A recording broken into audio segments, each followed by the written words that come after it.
Il est fréquent que les analystes financiers émettent des recommandations très positives. En revanche, il est beaucoup plus rare qu'ils en proposent de très négatives. Est-ce dû à un biais professionnel? Les analystes seraient-ils génétiquement optimistes? Ou sont-ils crédules et fascinés par les seuls titres qui leur plaisent?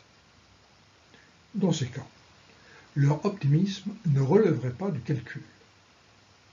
Malmendier et Champikmara explorent dans une étude publiée par la revue Financial Studies une autre explication, celle de la distorsion stratégique. C'est le souci de flatter les dirigeants pour obtenir plus de mandats pour les opérations financières, ou celui de séduire les petits investisseurs pour générer des courtages, qui seraient alors les moteurs de ces comportements. Malmendier et Champikmara développent la thèse selon laquelle les analystes choisissent de faire preuve à la fois d'un fort optimisme dans leurs recommandations, parce que l'avantage vis-à-vis d'un segment de clientèle est réel et le coût global associé faible, alors qu'ils modèrent fortement l'optimisme de leurs prévisions de résultats, parce que les coûts associés sont alors beaucoup plus élevés. Ils sont donc conduits à pratiquer stratégiquement une forme de double discours. Les idées de base qui sous-tendent ce papier sont les suivantes. Les recommandations émises par les analystes sont privilégiées par les petits investisseurs. Elles sont faciles à interpréter et à traduire en règles de gestion. Pour cette raison, elles sont très suivies par cette clientèle. En revanche, les gros investisseurs professionnels sont plus circonspects. Ils disposent du temps et de l'expertise pour exploiter l'intégralité des productions des analystes et vont donc considérer une simple recommandation comme un vecteur pauvre en information. Concernant les prévisions des résultats par action, il s'agit d'indications plus difficiles à interpréter pour des petits investisseurs. Reflètent-elles dès lors des évolutions transitoires ou permanentes? À quelle anticipation déjà reflétée dans le cours faut-il les comparer? Par ailleurs, les concepts de résultats varient avec ou non éléments extraordinaires, par exemple. À l'opposé, pour les gérants professionnels, il s'agit d'informations plus riches et facilement décodables. Enfin, pour les dirigeants, il est important que les résultats qu'ils vont annoncer ne soient pas inférieurs à ceux prévus. Une retenue de la part des analystes est de l'or fortement appréciée. Aussi peut-on comprendre le scénario suggéré par Malmendier et Champikmara. Les analystes ont tout intérêt à gonfler leurs recommandations pour inciter les petits investisseurs à s'intéresser aux titres et donc à favoriser les transactions et les courtages. Ceci est sans risque par rapport aux gros investisseurs qui ignorent ces signaux. En revanche, mieux vaut ne pas biaiser les prévisions de bénéfices par action, car elles sont scrutées par les professionnels. Pire, des prévisions trop optimistes risquent de mettre en difficulté le management et tendre les relations que les analystes entretiennent avec lui. Nous avons là le moteur d'une distorsion ou encore d'un double discours. Pour tester ces hypothèses, Malmendier et Champikmara étudient le cas américain entre 1994 et 2008. 1994-2002 pour certains tests. Les données concernant les prévisions des analystes proviennent de la base IDOS, les cours boursiers de la base CRSP. Les données permettant de suivre le trading des deux classes d'investisseurs de la base NYSE Trades and Quotations. Enfin, l'échantillon privilégie les firmes les plus susceptibles d'être affectées, c'est-à-dire les firmes ayant maintenu des relations proches avec une banque d'affaires, soit à l'occasion d'une introduction en bourse, dans les 5 ans précédents, soit une augmentation de capital, dont les 2 ans précèdent, les données proviennent de la base SDC Mutual pour ces 2 types d'opérations financières. Pour mesurer le degré d'optimisme d'une recommandation, les auteurs ont utilisé la technique suivante. Ils ont transformé les libellés de l'analyste en code numérique. 1 pour strong sell à 5 pour strong buy. Puis, ils ont calculé un consensus à la date de publication en prenant en compte la moyenne des recommandations existantes dans le mois qui précède. La mesure finale d'optimisme est obtenue en faisant la différence entre la recommandation de l'analyste et ce consensus. L'indicateur d'optimisme concernant les prévisions de bénéfices par action est construit selon une méthode voisine. À l'année T, les prévisions postérieures à la publication du résultat en T-1 pour l'exercice T sont celles prises en compte.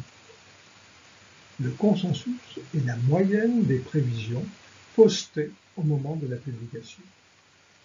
Dans ce cas, la différence entre la prévision et le consensus est normée par le cours de l'année.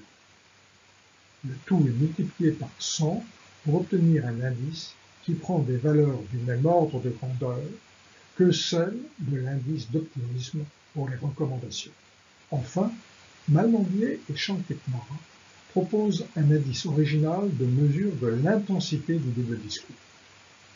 Il s'agit de la différence entre les 2 indices précédents d'optimisme.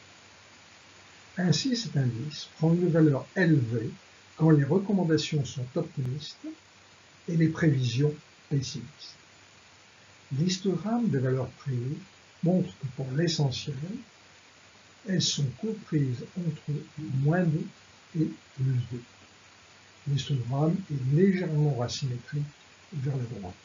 Malmendier et Chanketmar utilisent dans leur étude une série de variables de contrôle qui sont susceptibles d'influer sur le niveau d'optimisme des analystes.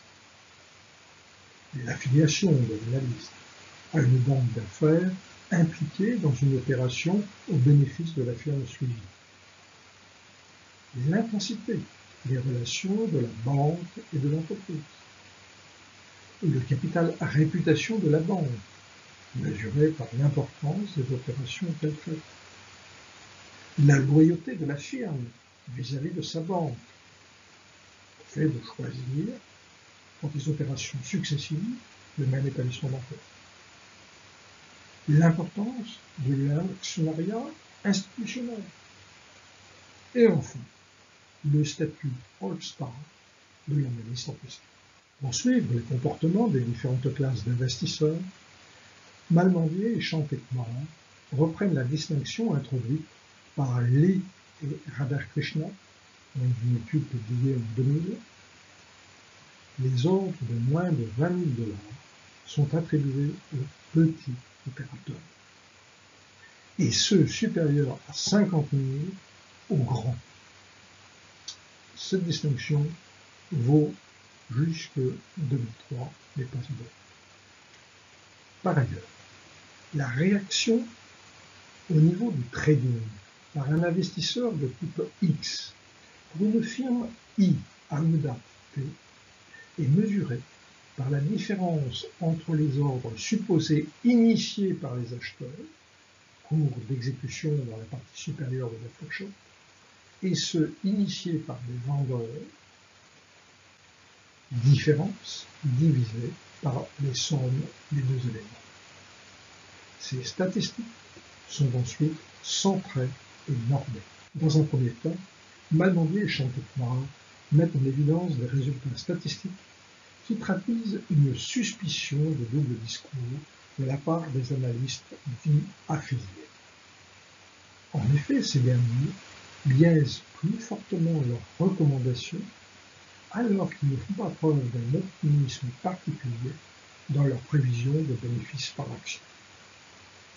Par ailleurs, si on examine leur timing, ils ont tendance à modifier plus tardivement leurs recommandations pour mieux les noyer dans la foule et les maintenir plus longtemps alors qu'ils révisent leurs prévisions de bénéfices-production au même rythme que les autres analystes.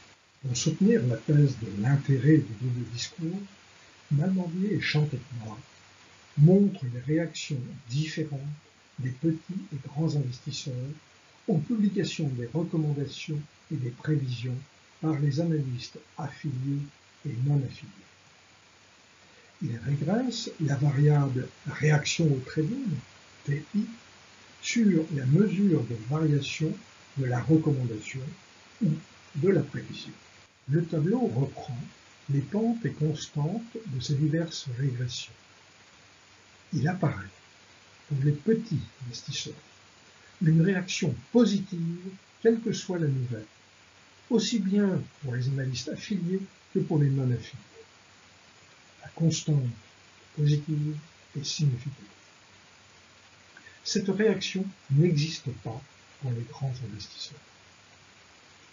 Par ailleurs, l'intensité des réactions, c'est-à-dire les pentes et droites de régression, cette intensité est plus forte dans les deux cas pour les petits investisseurs.